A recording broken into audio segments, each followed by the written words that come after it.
पहले तो डॉक्टर जाकिर साहब को धन्यवाद देना चाहूँगा कि जिन्होंने आज बहुत अच्छी तकरीर की। मेरा सवाल यह है, माना जाता है कि वेद ये सबसे पुराने हैं और अक्सर ये कहा जाता है कुरान की जो किताब है ये पहली और आखिरी किताब है, इन दोनों में फर्क क्या है? भाई साहब ने सवाल पूछा है कि वेद बहुत पुरानी किताब है, वेद पहली आए, कुरान बाद में आया, तो वेद और कुरान में फर्क क्या है? और अब ये भी पूछ सकते हैं कि क्या हम कह सकते हैं कि वेद खुदा का कलाम है? वेद, जैसे कि मैंने कहा मेरे तकरीर में, कि लोग को ये नहीं पता कि वेद कब आया वजूद में, लेकिन अक्सर हिंदू स्कॉलर्स कहते हैं कि ये तकरीबन 4000 साल पुरानी किताब है। कुरान मजीद 1400 साल पुरानी है, तो जाहिर है कि वेद पहले आया है। कुरान मजीद में लिखा है सूरह रौद में सूरह नंबर 13 आयत नंबर 38 में, लिकुल्ली अजलिन किताब, हर दौर में अल्लाह ने एक किताब नाजिल की। नाम से सिर्फ 4 किताबों का जिक्र है, तोरा, जबूर, इंजील और कुरान। तोरा वो वही है, वो किताब है जो अल्लाह ताला ने मूसा अलैहि सलाम पे नाजिल की।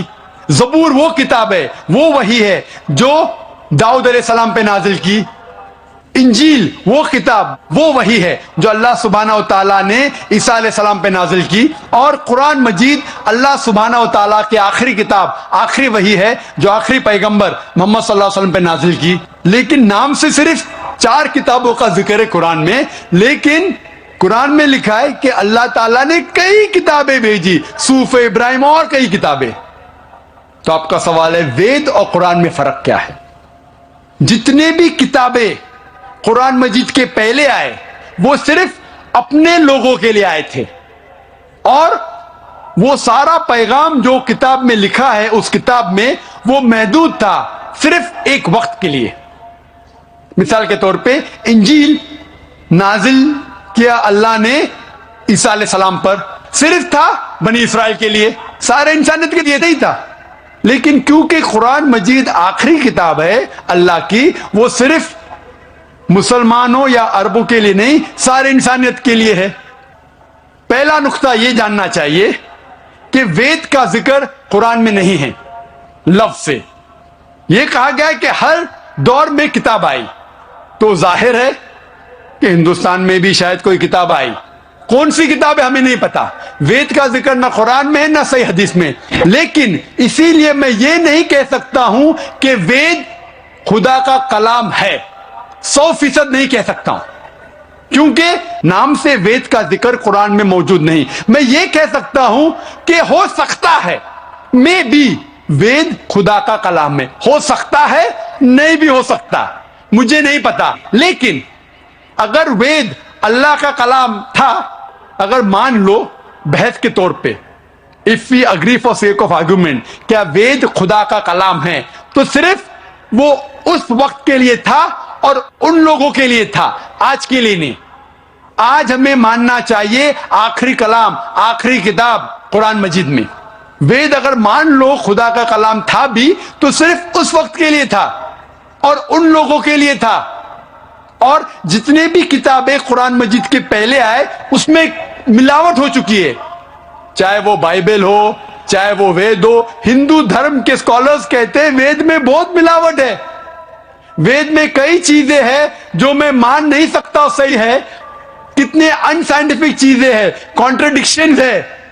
तो मैं डॉक्टर होने के लिहाज से ये नहीं मान सकता हूं, ये गलतियां खुदा के नाम पे नहीं लिख सकता हूं। मैंने मेरे तकरीर में सिर्फ वेद की अच्छी बातें बयान की, जो बातें कुरान से मिलती है। कुरान के और एक नाम है फुरकान। फुरकान मतलब हक और बातिल के दरमियान फर्क करने की किताब। तो जो चीज कुरान से मिलती है हमें कोई एतराज नहीं मानने के लिए क्या ये पोर्शन, ये भाग वेद का खुदा की तरफ से है। लेकिन पूरी किताब, जितने भी किताबें कुरान के पहले आए, दौर के वजह से, साल गुजरने के वजह से उनमें मिलावट आ चुकी है। लेकिन कुरान में अल्लाह ताला फरमाते सूरह हिजर में सूरह नंबर 15 आयत नंबर 9 में, हमने कुरान नाजिल किया और हम कुरान की हिफाजत करेंगे। इसीलिए वेद अगर खुदा की किताब थी उस वक्त के लिए थी, उन लोग के लिए थी। आज हमें मानना चाहिए आखिरी किताब قرآن مجید چاہے آپ سعودی میں جی رہے ہیں یا امریکہ میں یا ہندوستان میں یا پاکستان میں، آپ کو ماننا چاہیے آخری کتاب اللہ کی، خدا کی قرآن۔ اسی طریقے سے ایک شخص نے مجھ سے پوچھا تھا کیا مان سکتے ہیں کہ شری رام اور شری کرشن خدا کے بھیجے ہوئے پیغمبر ہے؟ قرآن میں آتا ہے سورہ فاتر سورہ نمبر 35 آیت نمبر 24 میں کہ اللہ نے ہر قوم کے پاس ایک پیغمبر بھیجا ہے۔ نام سے صرف 25 پیغمبروں کا ذکر ہے قرآن میں، صرف 25، لیکن ہمارے آخری پیغمبر محمد صلی اللہ علیہ وسلم کہتے ہیں کہ اللہ نے اس زمین پہ 1,24,000 پیغمبروں کو بھیجے ہیں، نام سے صرف 25 کا ذکر ہے۔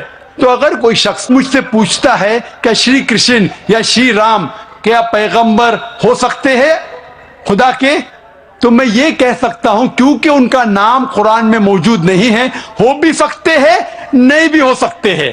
کچھ لوگ کہتے ہیں رام علیہ السلام، رام علیہ السلام میں نہیں کہہ سکتا، وہ پیغمبر ہو بھی سکتے نہیں بھی ہو سکتے، لیکن اگر وہ پیغمبر تھے تو صرف اس وقت کے لیے تھے اور ان لوگوں کے لیے تھے، جتنے بھی پیغمبر آخری پیغمبر محمد صلی اللہ علیہ وسلم کے پہلے آئے صرف ان لوگوں کے لیے تھے۔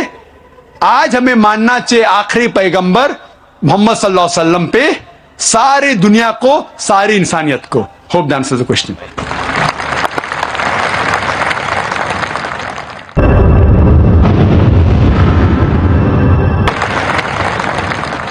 I am Kalpana and I am an engineer by profession. Zakir Naik, in your speech you have mentioned that Hindu is a geographical definition. Then is it okay to call Muslim as a Hindu? Rather, I would like to ask whether a Muslim would like to be called as a Hindu.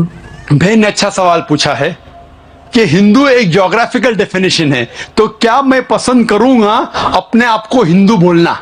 کیا مسلمان اپنے آپ کو ہندو بول سکتے؟ جیسے میں نے کہا ہندو کے دو ڈیفینیشن ہیں، جغرافیکل وائز بے شک میں ہندو ہوں کیونکہ میں بھارت دیش میں رہتا ہوں۔ جغرافیکل ہندو کے معنی وہ شخص جو ندی سندھو یا ندی اندس کے پاس رہتا ہے، اور میں اس دیش میں رہتا ہوں، اور میں گرو سے کہہ سکتا ہوں کہ میں انڈین ہوں، I am proud to be an Indian. اگر میں اس کا ترجمہ کرتا ہوں تو جغرافیکلی میں ہندو ہوں، لیکن ریلیجیسلی اگر آپ مجھ سے پوچھتے ہیں کیا میں ہندو ہوں، کیا میں ہندو دھرم کی کتابوں میں مانتا ہوں، ساری چیزوں پہ عمل کرتا ہوں، تو میں دھارمک طور سے ہندو نہیں ہوں، کیونکہ میں مطالعہ کر چکا ہوں، اس میں کئی چیزیں صحیح بھی کئی غلط بھی ہے، کئی ٹکراؤ ہے، تو اس کو میں قبول نہیں کر سکتا۔ تو جغرافیکلی میں ہندو ہوں، دھارمک طور سے میں ہندو نہیں ہوں۔ جغرافیکلی میں ہندو ہوں اور ساتھ ساتھ مذہبی میں مسلم ہوں، کیونکہ میں ساری خواہشات، ساری رضا میری اللہ کے حوالے کر چکا ہوں، اسے کہتے ہیں مسلم۔ So I am a Muslim religiously, geographically I am an Indian, which you can say geographically I am a Hindu but not religiously. Hope that answers the question.